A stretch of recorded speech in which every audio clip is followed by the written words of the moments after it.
हम लोग बात कर रहे हैं यहाँ पर ज्योग्राफी की। तो देखिए, बाढ़ से कुछ मैच करना है तो बाढ़ सर्वाधिक कहाँ पर है? आपका यूपी, बिहार के मैदान, भूकंप हिमालय का गिरिपात क्षेत्र और सूखा मध्य पूर्वी भारत, चक्रवात झारखंड का उत्तरी उड़ीसा। हिमालय में भूस्खलन की आवृत्ति में वृद्धि हुई है। हाल की वर्षों में हिमालय में बड़े पैमाने पर खनन कार्य हुआ। AR दोनों तो आ रहे की सही व्याख्या है।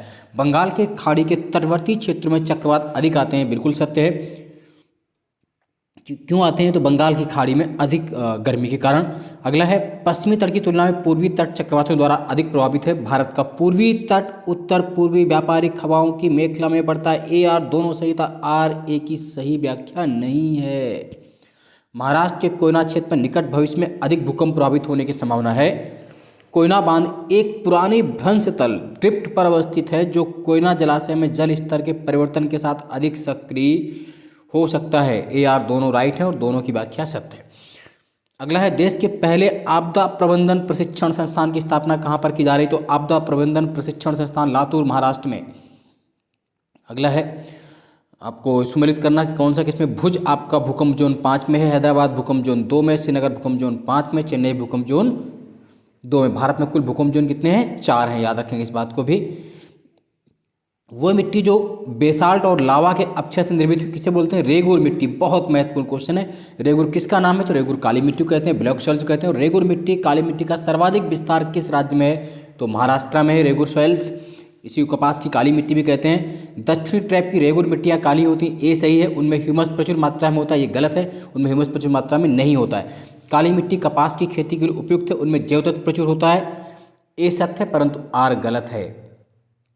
कपास की खेती के लिए सर्वाधिक उपयुक्त होती है रेगुर मिट्टी, रेगुर सॉइल्स, ब्लैक सॉइल।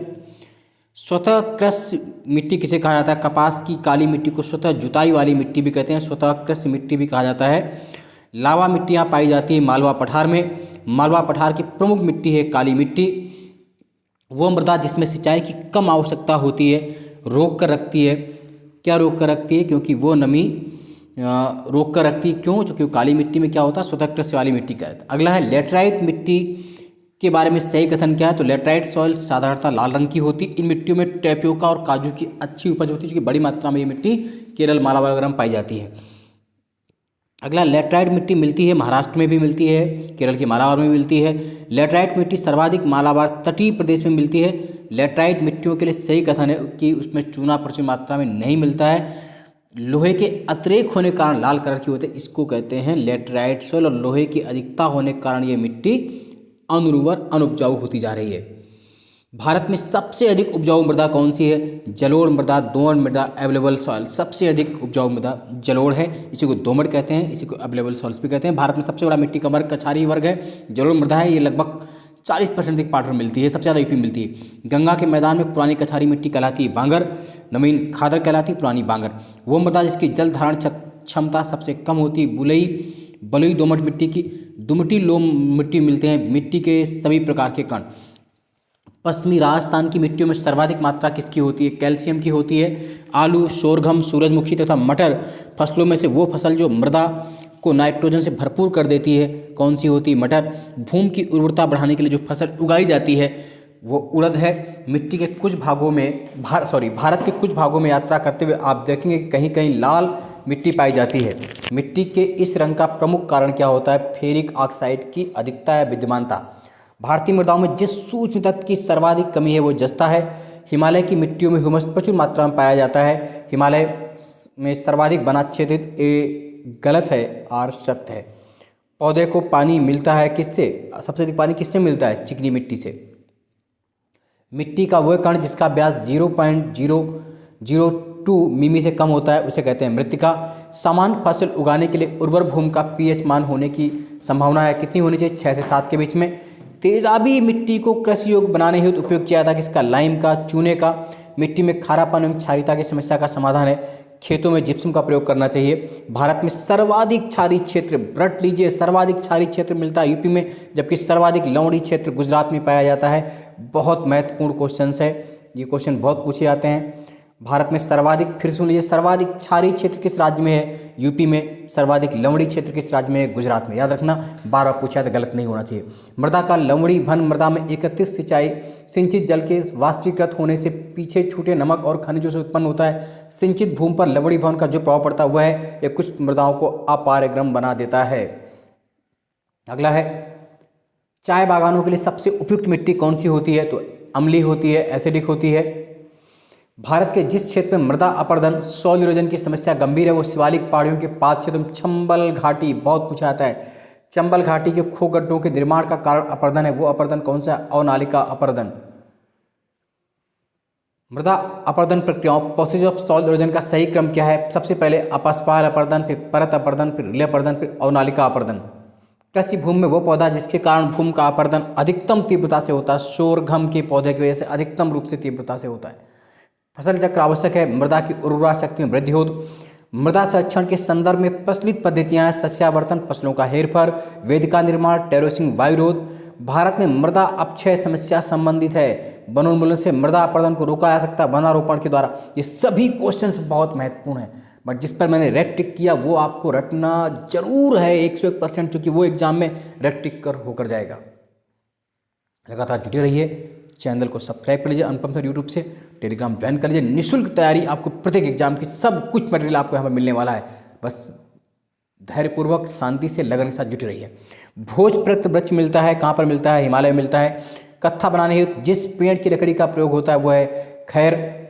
वह वन जो भारत में सर्वाधिक बृहद क्षेत्र में पाया जाता है, उष्णकटिबंधीय आर्द्र पर्णपाती वन। बहुत पूछते हैं कि भारत में सर्वाधिक क्षेत्रफल पर कौन सा वन क्षेत्र पाया जाता है? तो उष्णकटिबंधीय सब ट्रॉपिकल उष्णकटिबंधीय आर्द्र पर्णपाती वन सर्वाधिक मिलते हैं। सागौन तथा साल उत्पादन है किसके? उष्णकटिबंधीय शुष्क पतझड़ी वन के। पश्चिमी हिमालय की शीतोष्ण पेटी टेम्परेट जोन में एक वृक्ष का बाहुल है, वो कौन है? देवदार। वो राज्य जहाँ सिनकोना वृक्ष नहीं उगता, छत्तीसगढ़ में। जंगल की आग कहा जाता है ब्यूटिया मोनोस्पर्मा को। जंगल की आग किसे कहते हैं? पलाश को कहते हैं। पलाश का साइंटिफिक नेम क्या है? Butea monosperma. और पलाश जो है यूपी का राज्य पुष्प, स्टेट फ्लावर भी है। भारत में सागौन का वन पाया जाता है एमपी में। वो पौधे इसमें फूल नहीं होते हैं, फर्न में फूल नहीं होते हैं।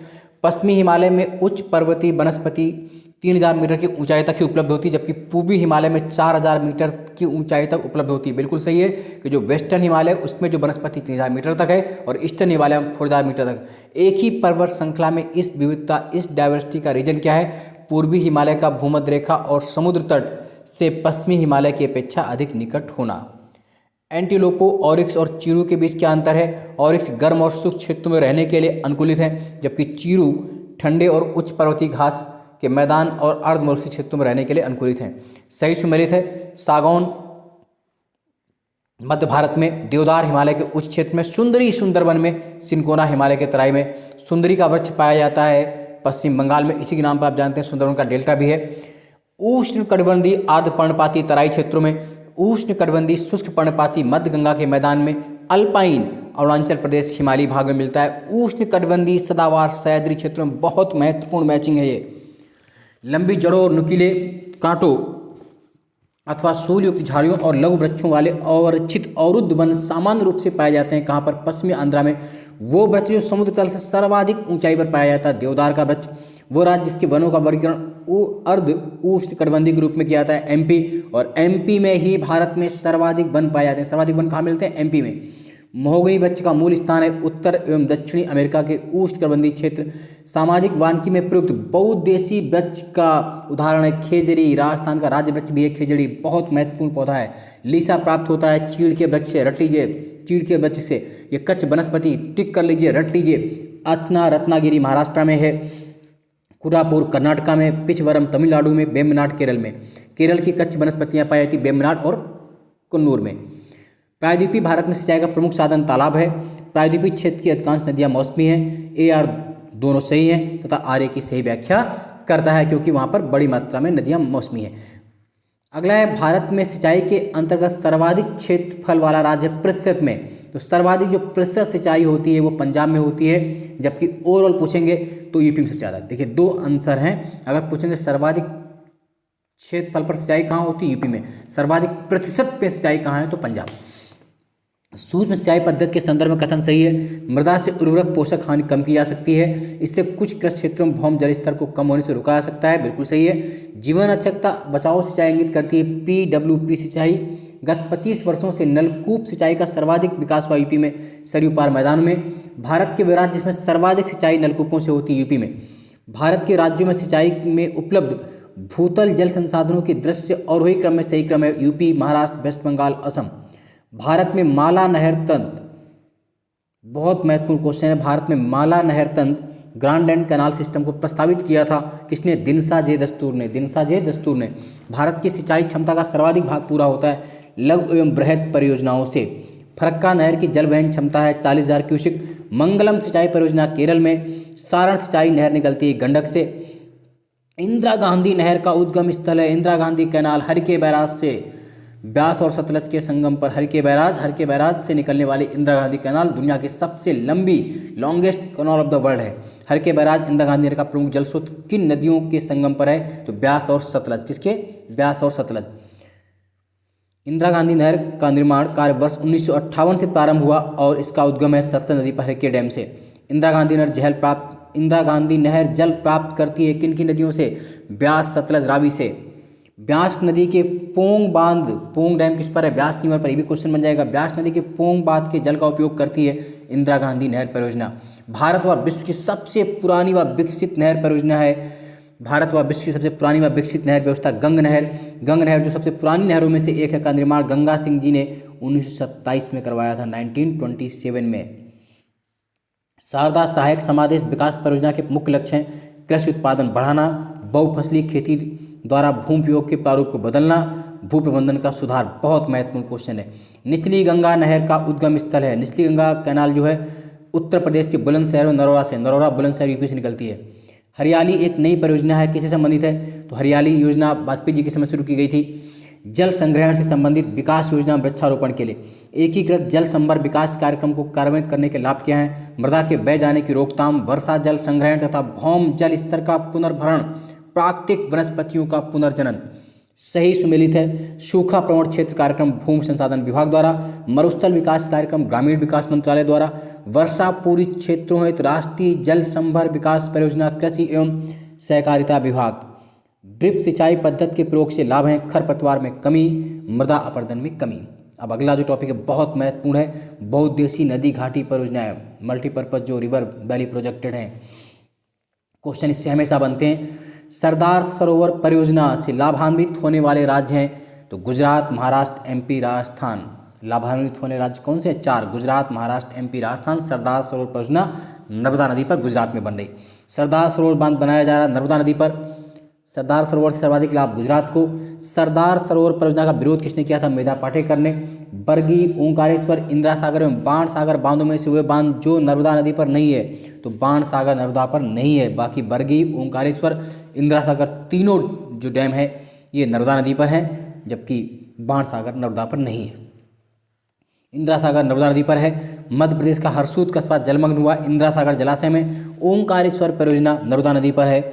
नर्मदा बचाओ आंदोलन जिस बांध की ऊंचाई बढ़ाने का निर्णय का विरोध कर रहा है वह बांध कौन था? सरदार सरोवर। भाखड़ा नंगल एक संयुक्त परियोजना है, किन राज्यों की है? तो हरियाणा, पंजाब, राजस्थान की। हरियाणा, पंजाब, राजस्थान की। भाखड़ा नंगल डैम बनाया गया सतलज नदी पर।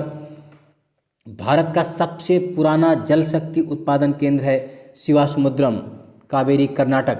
हालांकि शिवासमुद्रम से भी पहले सबसे पहले सिंद्राबाग 1997 सिंद्राबाग कब? 1897 में दार्जिलिंग के पास 89। उसके बाद एक शिवासमुद्रम 1902 का है। तो अगर सबसे प्राचीन जल विद्युत को भी पूछ लिया आपसे तो सिंद्राबाग दार्जिलिंग 1897 में पश्चिम बंगाल, और उसके बाद शिवासमुद्रम 1902 कावेरी, कर्नाटक। तो शिवासमुद्रम जल विद्युत परियोजना कहाँ है? कर्नाटक में है। कावेरी नदी के जल बंटवारे का विवाद किन राज्यों में है? तो कावेरी डिस्प्यूट जो वाटर डिस्प्यूट है वो 4 राज्यों में है, तमिलनाडु, कर्नाटक, केरल तथा पुडुचेरी। नागार्जुन सागर कृष्णा पर है। नागार्जुन सागर परियोजना आंध्रा पर है। हीराकुंड डैम महानदी उड़ीसा में। हीराकुंड डैम महानदी उड़ीसा में बहुत बड़ा डैम है, भारत का सबसे लंबा बांध है। चंबल नदी पर राणा प्रताप सागर, चंबल नदी पर गांधी सागर, चंबल घाटी योजना संबंधित है गांधी सागर, जवाहर सागर, राणा प्रताप सागर, तीनों डैम चंबल नदी पर हैं। गांधी सागर, जवाहर सागर, राणा प्रताप सागर। गांधी सागर आपका एमपी में है, मंदसौर में है, बाकी जवाहर सागर, राणा प्रताप सागर दोनों राजस्थान में है। टिहरी डैम उत्तराखंड में भागीरथी भिलंगना के संगम पर। मैथान, बैल पहाड़ी, तिलैया बांध बराकर नदी पर। मैथान, बैल पहाड़ी, तिलैया तीनों बराकर पर हैं। दामोदर घाटी कॉर्पोरेशन के विकास से पूर्व दामोदर नदी को पश्चिम बंगाल में दुख की नदी सारो रिवर कहते थे।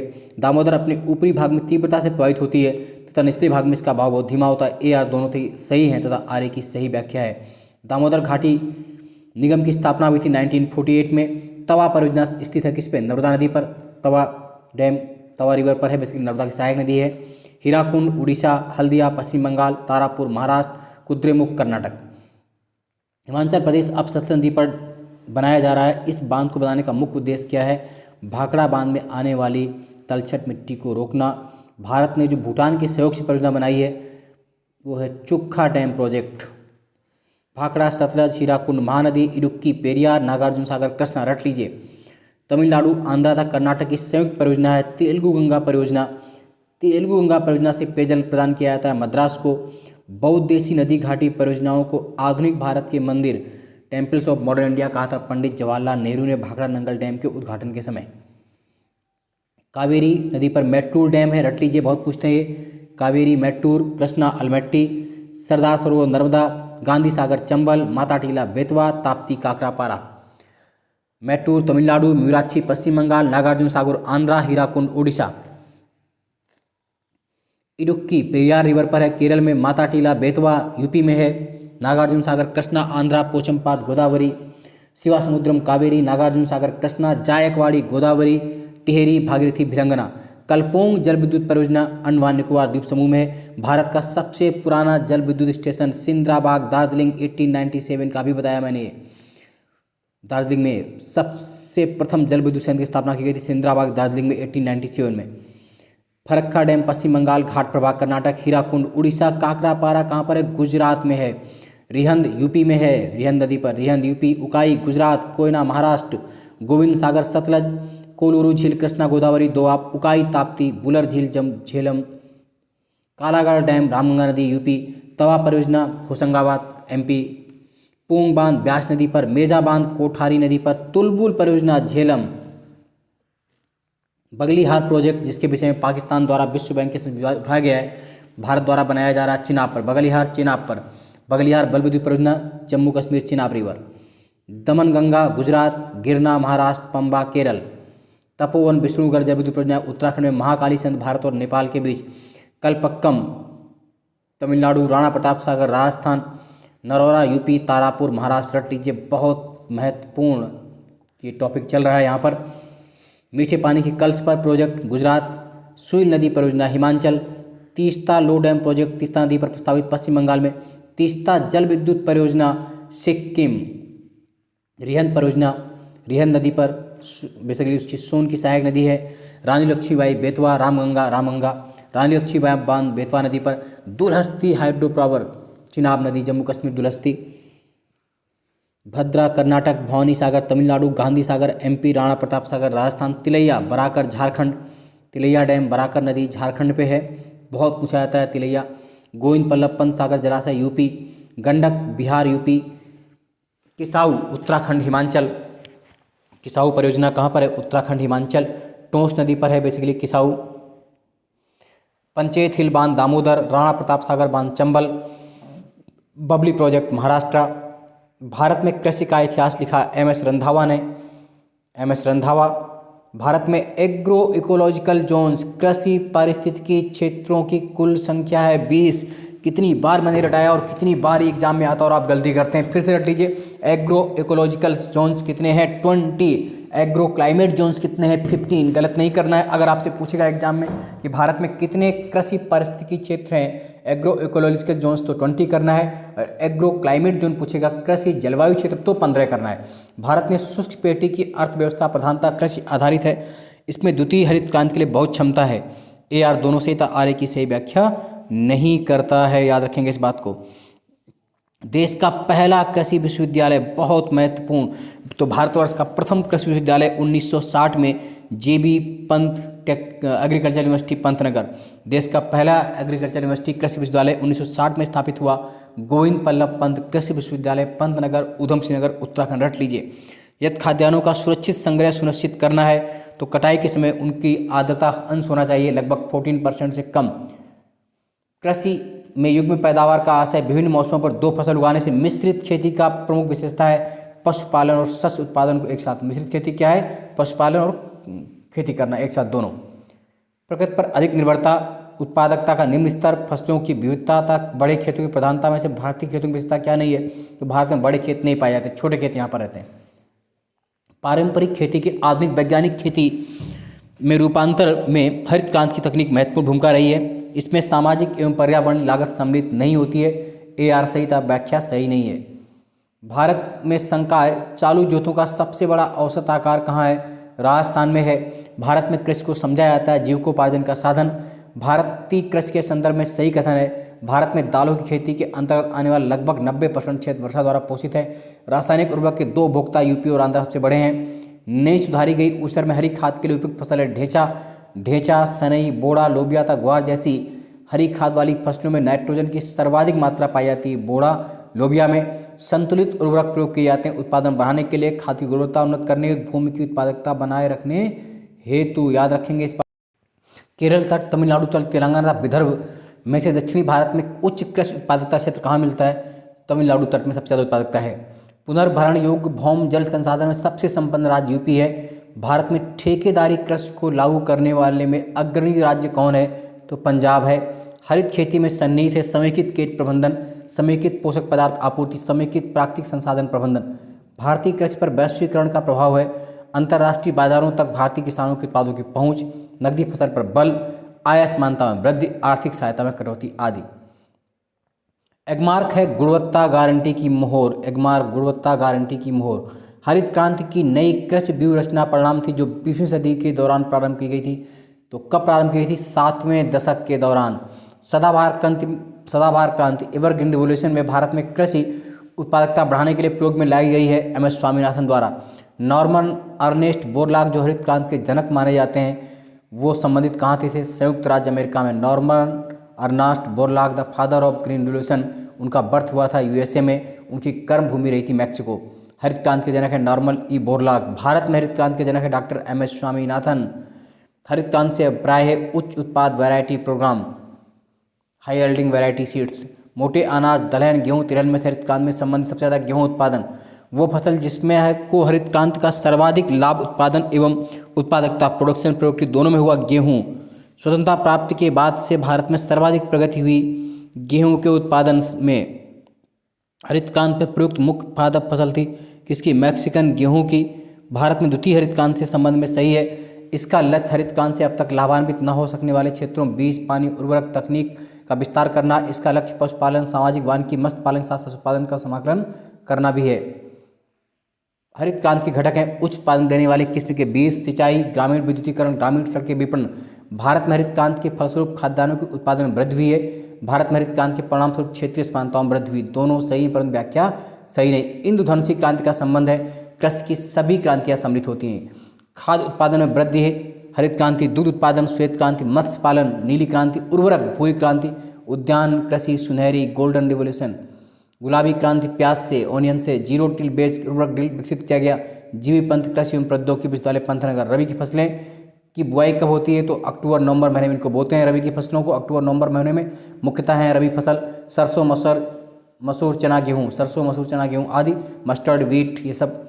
गेहूँ की अच्छी खेती आवश्यक परिस्थिति होती है मध्यम ताप, मध्यम वर्षा। गन्ना, कपास, जूट तक। गेहूँ में नकदी फसल कौन नहीं है? गेहूँ नकदी फसल नहीं है, जबकि गन्ना, कपास, जूट नकदी कॉमर्शियल क्रॉप्स हैं। नकदी फसल है कपास, गन्ना, केला। 3 सबसे बड़े उत्पादक राज्य गेहूँ के हैं यूपी, एमपी, पंजाब। अधिकतम गेहूँ यूपी में। माही सुगंधा प्रजाति है धान की। भारत में यूपी का प्रथम स्थान है गेहूँ, आलू और गन्ना उत्पादन में। यूपी नंबर 1 पे, किसमें? गेहूँ, आलू, गन्ना। गेहूँ की प्रजाति जो प्रेरित उत्पत्तन द्वारा विकसित की गई सोनारा 64। गेहूँ में बौनेपन का जीन है नोरिन 10। मैक्रोनी गेहूँ सबसे उपयुक्त है असिंचित परिस्थितियों के लिए। राज 3077 प्रजाति है गेहूँ की। राज 3077 प्रजाति किसकी है? गेहूँ की। पूसा सिंधुगंगा गेहूँ की। यूपी 308 गेहूँ की। गेहूँ की फसल का एक प्रमुख रोग है रस्ट। कल्याण सोना गेहूं की किस्में, गेहूं की अधिक पैदावार फसलें हैं अर्जुन और सोनालिका। गेहूं के साथ दो फसली के लिए अरहर की उपयुक्त किस्म है यूपीएस 120। टिटकेल जिन दो के बीच का संकर क्रॉस है वो है गेहूं और राई। टिटकेल गेहूं और राई। करनाल बंट बीमारी है किसकी? गेहूं की। खरीफ की फसलों की बात करें तो धान सबसे ज़्यादा इसमें होती है। धान की उत्पत्ति कहाँ पर हुई? साउथ ईस्ट एशिया में। खरीफ की फसलें कपास, मूंगफली, धान आदि। चावल की खेती के लिए आदर्श क्लाइमेटिक कंडीशन है 100 सेंटीमीटर से ऊपर वर्षा और 25 डिग्री सेंटीग्रेड से ऊपर ताप। मसूर, अलसी, सरसों, सोयाबीन में खरीफ की फसल है सोयाबीन। भारत में प्रमुख खाद्यान्न है चावल। भारत में वो फसल जिसके अंदर सर्वाधिक क्षेत्र आता है धान। चावल खेती के अंतर्गत सर्वाधिक क्षेत्र है यूपी में, जबकि उत्पादन कहाँ है? पश्चिम बंगाल में। भारत में प्रति हेक्टेयर चावल का औसत उत्पादन 2390 किलोग्राम। चावल का कटोरा है KG basin, Krishna Godavari delta क्षेत्र। धान की उत्पादकता सर्वाधिक है प्रति हेक्टेयर में तो पंजाब में। कहाँ पर है? पंजाब में। जया, पद्मा, कृष्णा उन्नत किस्में है धान की। अमन धान उगाया था जून जुलाई बुआई में होती है, नवंबर दिसंबर कटाई होती है। बेसिकली जाड़े की फसल कहलाती है अमन। पूसा सुगंधा 5 सुगंधित किस्में धान की। बरानी द्वीप धान की किस्में। बासमती चावल की संकर प्रजाति पूसा आर स्टैन है। बासमती चावल की रोपाई उपयुक्त बीज दर है 15 से 20 किलोग्राम प्रति हेक्टेयर। पंजाब चावल का एक महत्वपूर्ण निर्यातक है। ये प्रदेश चावल के उत्पादन में अग्रणी है। ये सत्य अग्रणी है पश्चिम बंगाल। भारत में चावल का सबसे बड़ा उत्पादक रहा वेस्ट बंगाल। वह जीव जो चावल की फसल के लिए जैव उर्वरक का कार्य करता है नीलहरित शैवाल। विगत एक दशक में भारत में जिस फसल के प्रयोग कुल कृषि भूमि लगभग एक जैसी बनी वो चावल है। आधे से अधिक चावल कहाँ होता है? पश्चिम बंगाल, यूपी, पंजाब और आंध्रा। भारत में चावल खेती वहाँ पर होती है जहाँ 100 सेंटीमीटर अधिक वर्षा होती है। संकर धान की खेती के अंतर्गत हाइब्रिड राइस, हाइब्रिड पैडी, सर्वाधिक संकर धान कहाँ पर होती है? यूपी में होती है। वो फसलें जो जायद में मुख्यतः सिंचित क्षेत्रों में उगती हैं मूंग एवं उड़द। भारत में कपास का अधिकतम मात्रा में उत्पादन करने वाला क्षेत्र उत्तर पश्चिम में पश्चिमी भारत। भारत का सबसे बड़ा कपास उत्पादक राज्य महाराष्ट्र फिर गुजरात। वर्तमान में महाराष्ट्र नंबर 1 पे, नंबर 2 गुजरात है। मध्य प्रदेश का वो जिला जो कपास की खेती के कारण सफ़ेद सोने का क्षेत्र है उज्जैन शाजापुर। महाराष्ट्र में फसल जो श्वेत स्वर्ण कपास। भारत कपास के पौधे का आदि निवास है। विश्व में भारत पहला देश है जहां कपास की संकर किस्म विकसित हुई जिसके परिणाम स्वरूप वर्धित उत्पादन होता बिल्कुल सत्य है। कपास के रेशे प्राप्त होते हैं बीज से। अगला है भारत का वह राज्य जो गन्ने की खेती में सबसे अधिक नंबर 1 पर है तो यूपी। सबसे ज़्यादा गन्ना कहाँ होती है? यूपी में होती है। शुगर केन भारत की फसलों में से वह फसल जिसके अंदर उससे शुद्ध सकल कृषि क्षेत्र में सिंचित क्षेत्र सर्वाधिक है गन्ना। भारत में 3 गन्ना उत्पादक राज्यों घटते क्रम में यूपी, महाराष्ट्र, कर्नाटक। भारत में सर्वाधिक गन्ना शुगर केन पैदा होता है यूपी में। चीनी उत्पादन के प्रक्रम में शीरा एक उप उत्पाद है। चीनी कारखानों में चीनी मिलों में से निकली खोई भाप बनाने के लिए वायरों में प्रयोग की जाती है, बिल्कुल सत्य है। गन्ना उत्पादन के व्यवहारिक उपागम का जिसे धारणी गन्ना उपकरण किया जाता है वो है कृषि की पारंपरिक पद्धति की तुलना में इसमें बीज की लागत बहुत कम होती है। धारणी उपकरण में इसमें ड्रिप सिंचाई का प्रभावकारी प्रयोग हो सकता है। कृषि की पारंपरिक पद्धति की तुलना में इसमें अंतर सस्यन की गुंजाइश ज़्यादा होती है। गन्ने में शर्करा की मात्रा घट जाती है यदि पकने की अवधि में पाला गिर जाए। शक्कर नगर चीनी का प्रमुख उत्पादक केंद्र कहाँ पर है? तो शक्कर नगर कहाँ पर है? आंध्रा में, रट लीजिए। भारत में शक्कर का प्याला है यूपी। 1903 में भारतवर्ष की प्रथम चीनी मिल कहाँ स्थापित हुई थी? प्रतापपुर देवरिया यूपी में। हालांकि इससे पहले भी 1840 में बेतिया बिहार में, 1840 में बेतिया बिहार में भी खोली गई थी चीनी मिल, बट वो सक्सेस नहीं रही थी। इसीलिए सक्सेस मिल जो खोली गई वो 1903 में प्रतापपुर देवरिया यूपी में। गन्ने में प्रजनन कार्य किया जा रहा है कोयम्बटूर में। गन्ने का बीज उत्पादन किया जाता है SBI कोयम्बटूर में। गन्ने की अड़साली फसल पकने का कितना समय चाहिए? तो गन्ने की जो अड़साली फसल उसका 18 महीने का समय चाहिए। तिलहनी फसल है सूर्यमुखी, तिल, अलसी, सोयाबीन, अरंडी आदि। पीली क्रांति येलो रिवोल्यूशन संबंधित है तिलहन ऑयल सीड से। शुष्क भूमि के लिए सर्वाधिक उचित फसल है मूंगफली, ग्राउंडनट। पोगिंग एक लाभकारी प्रक्रिया है, पेगिंग एक लाभकारी प्रक्रिया है मूंगफली में। सोयाबीन अग्रणी उत्पादक है, सोयाबीन में सबसे ज़्यादा MP। सोयाबीन सर्वाधिक MP में क्षेत्रफल भी है। भारत में मूंगफली ग्राउंडनट सर्वाधिक गुजरात में है। कहाँ पर है? गुजरात में है। मूंगफली के अंतर्गत क्षेत्रफल कम है परंतु प्रति हेक्टेयर बहुत अधिक उत्पादन वाला राज्य कहाँ है? पंजाब। राजस्थान सरसों का सबसे बड़ा उत्पादक है। ऑयल सीड्स में जो मस्टर्ड है वो सबसे ज़्यादा कहाँ होती है? सरसों, राजस्थान में।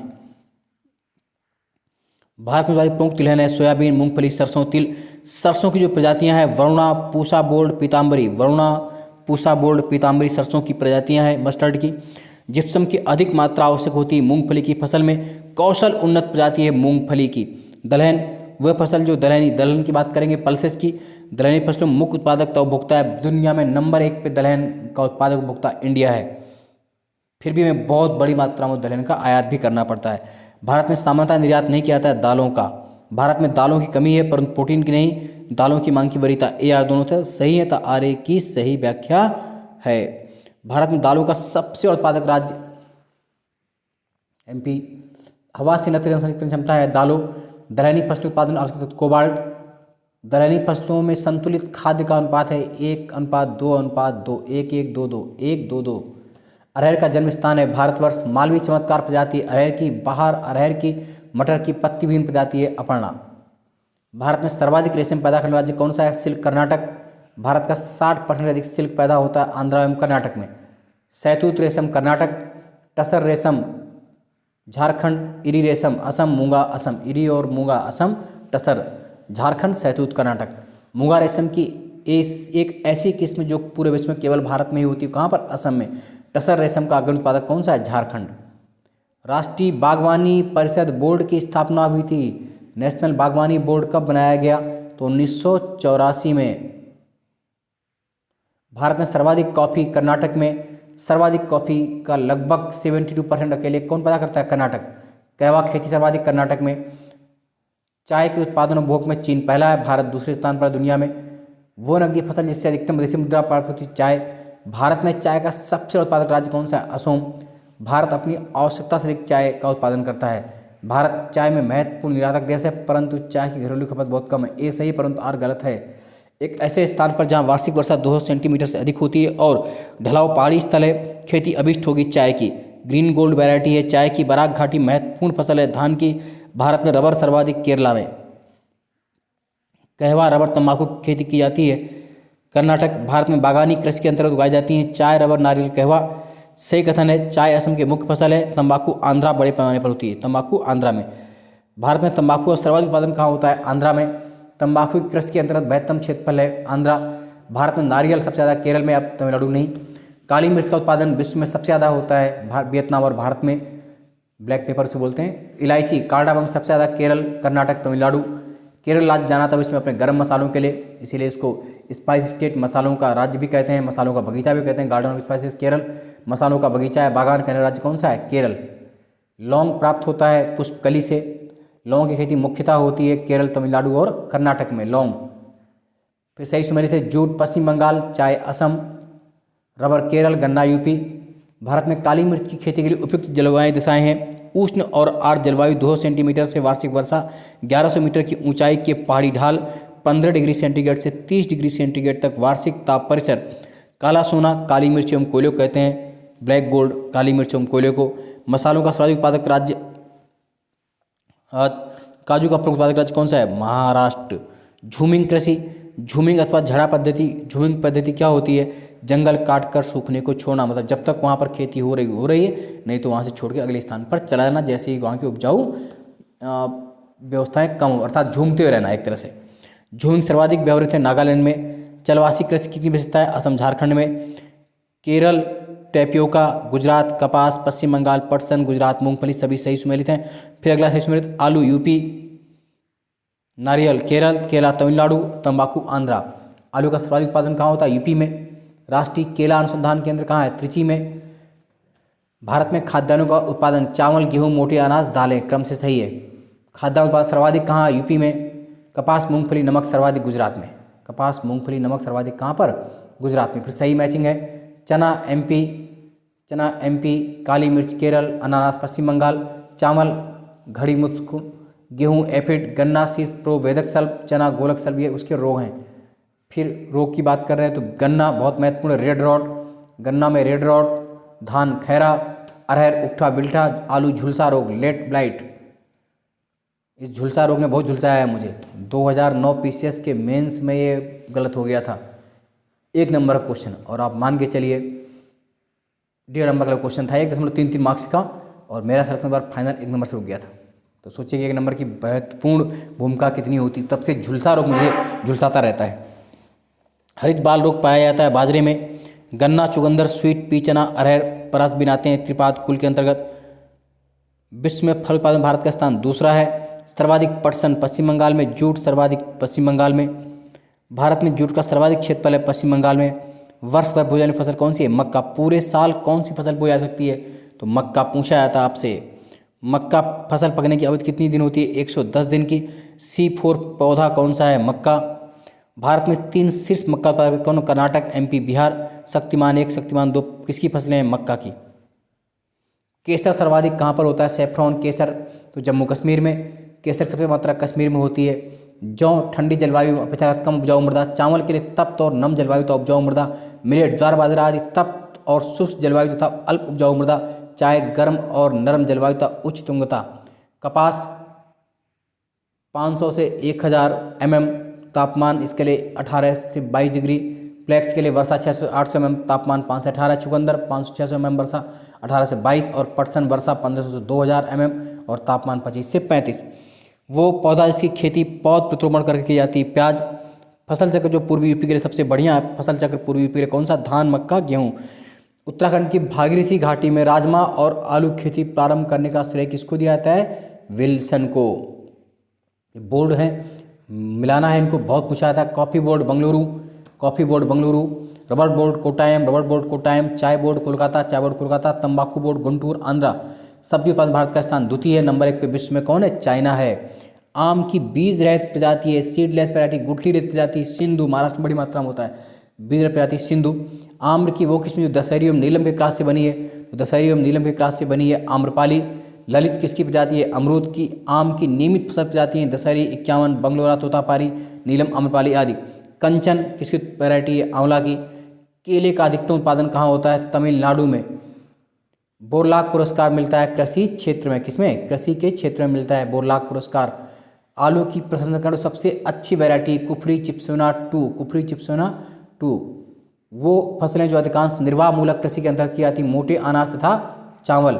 अदरक का तना जो मिट्टी में उगता है और खाद्य संग्रहण करता है उसे कहते हैं प्रकंद। अनाज के दानों का उत्पादन है ओट मील। उत्तराखंड में उगाया जाने वाला अनाज मडुआ कोदा का निर्यात बड़ी मात्रा में किसको किया जा रहा है? जापान को। किसको किया जा रहा है? जापान को। याद रखेंगे इस बात को। देश का प्रथम पूर्ण रूप से जैविक राज्य ऑर्गेनिक स्टेट कौन सा है? तो सिक्किम नंबर 1 ऑर्गेनिक स्टेट है। याद रखेंगे इस बात को, बहुत पूछा जाता है। भारत में पश्चिम कुल मत्स्य उत्पादन में अग्रणी राज्य सबसे ज़्यादा मछली में कौन है? आंध्रा, वेस्ट बंगाल, गुजरात, तमिलनाडु। मछली में आंध्रा, पश्चिम बंगाल, गुजरात, तमिलनाडु। PBW 343 और DBW 17 प्रजाति किसकी है? गेहूं की। धान की खैरा बीमारी को प्रयोग किया जाता है जिंक सल्फेट। आम सबसे ज़्यादा यूपी, आंध्रा, कर्नाटक, तेलंगाना। विश्व में फल उत्पादन में भारत का योगदान है 15% के लगभग। स्टॉक फार्मिंग है पशुओं का प्रजनन। प्रति 100 हेक्टेयर सकल कृषि क्षेत्र में मवेशियों की संख्या तथा घनत्व सबसे अधिक है बिहार में। भारत में लगभग 1/3 गाय बैलों की संख्या कहाँ मिलती है? MP, UP, पश्चिम बंगाल में। सर्वाधिक दुग्ध देने वाली बकरी कौन सी है? जमुनापारी बकरी। थारपाकर प्रजाति की गाय मिलती है राजस्थान के सीमावर्ती क्षेत्रों में। गाय की जो नस्ल सर्वाधिक दूध देती कौन सी है? साहिवाल सर्वाधिक दूध देने वाली प्रजाति है गाय की। दुग्ध उत्पादन में प्रथम स्थान है भारत का, दुनिया में पहले स्थान पर इंडिया है। और यूपी में नंबर 1 पे कौन है? यूपी। भारत में नंबर 1 पे कौन है? यूपी। दुनिया में नंबर 1 पे कौन है? भारत। दुग्ध में, मिल्क में। ऑपरेशन फ्लड का संबंध है दुग्ध उत्पादन एवं वितरण से। भारत की श्वेत क्रांति का जनक मानते हैं डॉक्टर वर्गीस कुरियन को, व्हाइट रिवोल्यूशन का जनक माना जाता है। श्वेत क्रांति संबंधित है दुग्ध उत्पादन से। राष्ट्रीय डेयरी शोध संस्थान NDRI, national dairy research institute कहाँ पर है? करनाल में। भारत का सबसे महत्वपूर्ण खनिज युक्त रॉक तंत्र है धारवाड़ तंत्र। विंध्य शैलों में किसके भंडार पाए जाते हैं? चूना पत्थर के। भारत के खनिज संसाधनों में सबसे बड़े भंडार है साउथ ईस्ट में, दक्षिण पूर्व में। खनिज संसाधनों सर्वाधिक संपदा कर्नाटक में। भारत में भौमिकीय शैल क्रमों लौह का सबसे बड़ा भंडार है धारवाड़ क्रम में। कोयला के कुल संचित भंडार सर्वाधिक हैं झारखंड, उड़ीसा, छत्तीसगढ़, वेस्ट बंगाल, MP। उत्पादन सबसे ज़्यादा छत्तीसगढ़, झारखंड, उड़ीसा, MP, तेलंगाना। अगला है कुद्रेमुख लौह से के फेमस माइंस है। राजस्थान की नाथरा की पॉल लौह के लिए। बैलाडीला खान लौह के लिए सबसे बड़ी मशीनीकृत खान भी बैलाडीला है। एशिया का श्रेष्ठ जस्ता व सीसा, जिंक व लेड, सीसा व जस्ता सबसे ज़्यादा कहाँ है? भंडार है। सबसे श्रेष्ठ तो राजस्थान की भीलवाड़ा में, रामपुरा, आगुचा में। राजस्थान का लगभग एकाधिकार है जस्ता जिंक में। चांदी का उत्पादक राज्य है राजस्थान एवं कर्नाटक। MP में तांबा मिलता है मलाजखंड बालाघाट डिस्ट्रिक्ट में। कहाँ सबसे ज़्यादा तांबा MP में कहाँ मिलता है? मलाजखंड बालाघाट डिस्ट्रिक्ट में। तांबा सबसे अधिक भंडार है राजस्थान में। तांबे का शीर्ष उत्पादक राज्य है MP। MP नंबर 1 पे, फिर राजस्थान, फिर झारखंड। सर्वाधिक निकेल कहाँ होता है? उड़ीसा में होता है। अब तांबा के कुछ खाने हैं, कॉपर की देख लीजिए, चंद्रपुर महाराष्ट्र में है, हासन कर्नाटक में है, खम्मम तेलंगाना में है, खेतड़ी आपका राजस्थान में है। बॉक्साइट के जो अयस्क हैं वो सबसे ज़्यादा बॉक्साइट भारत में उड़ीसा में, और बॉक्साइट किसका अयस्क है? तो एल्यूमिनियम का। दो शीर्षस्थ बॉक्साइट उत्पादक राज्य हैं उड़ीसा एवं गुजरात। टिन का प्रमुख भंडार कहाँ है? छत्तीसगढ़ में। टिन का उत्पादक नंबर 1 पे कहाँ? छत्तीसगढ़ में। अभ्रक का सबसे अधिक उत्पादक राज्य आंध्रा। अभ्रक का सर्वाधिक संसाधन भी आंध्रा में। भारत की सबसे बड़ी अभ्रक माइका मेखला वाले जिले हैं हजारीबाग, गया और मुंगेर। सबसे ज़्यादा जो बड़ी बेल्ट है अभ्रक माइका की, हजारीबाग, गया और मुंगेर। अभ्रक का सबसे अग्रणी उत्पादक है चाइना। सर्वोत्तम किस्म का संगमरमर पाया जाता है मकराना में। संगमरमर एक कायांतरित चट्टान है। भारत के शैल तंत्रों में कोयला निक्षेप का प्रमुख स्रोत है। कोयला सर्वाधिक किससे मिलता है? तो गोंडवाना तंत्र से। किससे? गोंडवाना से। भारत के शैल समूह से गोंडवाना शैलों को सबसे महत्वपूर्ण माने जाते हैं। क्यों? क्योंकि इसमें 90% से अधिक कोयला पाया जाता है। छोटा नागपुर औद्योगिक क्षेत्र विकास संबंधी तरह कोयला की खान से देश के कुल कोयला उत्पादन में झारखंड की भागीदारी लगभग 20% है। नामचुक कोयला क्षेत्र, नामफुक कोयला क्षेत्र अरुणाचल में है। कोरबा कोयला क्षेत्र छत्तीसगढ़ में है। और प्रमुख कोयला उत्पादक देखिए, दामोदर घाटी आपका बराकर में है, झारखंड में। दामोदर घाटी बराकर में। सोन घाटी उमरिया, गोदावरी घाटी सिंगरेनी, महानदी घाटी तलचर। रट लीजिए, बहुत महत्वपूर्ण है। सब्सक्राइब कर लीजिए, अनपढ़ को शेयर लाइक करना ना भूलें। लगातार जुड़े रहिए, सिलेक्शन आपका पक्का होगा, क्योंकि एक ना एक दिन आप उस दीवार को तोड़ देंगे, उस कील को जड़ देंगे, उस पहाड़ के पार पहुंच जाएंगे। तलचर कोयला क्षेत्र है उड़ीसा में। भारत के कोयला उत्पादन का छोटानागपुर का योगदान लगभग 80% है। कोयला भंडार सर्वाधिक झरिया रानीगंज में। झरिया कोयला की खाने के लिए बहुत फेमस है। लिग्नाइट निकस्ट इसका कोयला होता है, जिसमें कार्बन मात्रा मात्र 35-40% होती है। भारत झारखंड में लिग्नाइट का प्रमुख उत्पादक राज्य ए सत्य आर्गलत है। लिग्नाइट सर्वाधिक कहाँ है? तमिलनाडु में। किस राज्य में? तमिलनाडु में। जो सबसे उत्तम किस्म का कोयला होता है एंथ्रेसाइट, वो मिलता है जम्मू कश्मीर के राजौरी जिले में, कालाकोट के पास। लिग्नाइट सर्वाधिक तमिलनाडु में। करणपुरा विश्रामपुर भी कोयला खनन के लिए फेमस है। करणपुरा कोयले की खान झारखंड में है। सिंगरेनी आंध्रा में है। नवेली तमिलनाडु में। कोरबा छत्तीसगढ़ में। याद रखें इस बात को। भारतीय कोयला उद्योग की समस्याएं क्या क्या है? निम्न कोट का कोयला है, कोयला संचालन में बाधा है, दुलाई स्थानों की कमी है, कोकिंग कोयला के आयात पर निर्भरता है, कार्य संचालन की कीमतों। कोयले का सर्वाधिक उपयोग होता है ऊर्जा उत्पादन में। भारत का सबसे पुराना तेल भंडार कहाँ पर है? डिगबोई असम। डिगबोई असम में। पेट्रोलियम का अग्रणी उत्पादक राज्य कौन सा है? राजस्थान। ओवरऑल करेंगे तो अपतड़ी क्षेत्र, लेकिन अपतड़ी क्षेत्र के अलावा अगर बात करें स्टेट में, तो राजस्थान, मंगला, भाग्य, ऐश्वर्या, शक्ति, रागेश्वरी, बागेश्वरी, सरस्वती, पूनम, सभी बड़ी मात्रा में ऑयल फील्ड्स हैं राजस्थान के। अंकलेश्वर पेट्रोल के भंडार के लिए। लुनेस पेट्रोल क्षेत्र गुजरात में। नौग्राम तेल क्षेत्र गुजरात में। सर्वप्रथम खनिज तेल का कुआं खोदा गया था माकूम में। आंध्रा में अवस्थित तेल रिफाइनरी है विशाखापत्तनम। भारत में सर्वप्रथम तेल ऊर्जा संकट प्रारंभ हुआ 70 से 80 के दशक में। सही सुमेलित हैं हल्दिया वेस्ट बंगाल, जामनगर गुजरात, कोच्चि केरल, नुमालीगढ़ असम, सभी ऑयल रिफाइनरीज है। फिर ऑयल रिफाइनरीज हैं तातीपाका आंध्रा, कोयली गुजरात, बरौनी बिहार, फिर से नून माटी असम, मंगलौर कर्नाटक, पानीपत हरियाणा, फिर वही है। बीना एमपी किस द्वारा बनाई गई है? ऑयल रिफाइनरी बीपीसीएल द्वारा। तातीपाका आंध्रा ओएनजीसी के द्वारा। डिगबोई असम आईओसीएल, कोयली गुजरात आईओसीएल, मंगला भाग्यम, शक्ति, ऐश्वर्या, रागेश्वरी, बागेश्वरी, सरस्वती, पूनम, ये सभी बाड़मोर सांचेर बेसिन में खोजे गए तेल क्षेत्र राजस्थान में। हाइड्रोजन विजन 2025 संबंधित पेट्रोलियम उत्पाद के भंडारण से भारत में तेल अन्वेषण कार्य किया जाता है ऑयल इंडिया लिमिटेड के द्वारा। एचबीजे पाइपलाइन द्वारा प्राकृतिक गैस का परिवहन होता है दक्षिणी बेसिन से। एचबीजे हजीरा बीजापुर जगदीशपुर पाइपलाइन बनाई किसने? गेल ने, gas authority of India limited. Bharat में अधिकांश प्राकृतिक गैस का उत्पादन होता है मुंबई हाई से। मुंबई हाई तेल क्षेत्र मुंबई तट से दूर है, कितना? 160 किलोमीटर दूर है। KG-D6 बेसिन लगातार चर्चा में है। इसमें बड़ी मात्रा में गैस का भंडार है, प्राकृतिक gas. KG Krishna Godavari basin, कभी पूछ सकते हैं KG मतलब कृष्णा गोदावरी बेसिन। अगला है गोंडवाना संस्थानों में पाया जाता है कोयला निक्षेप।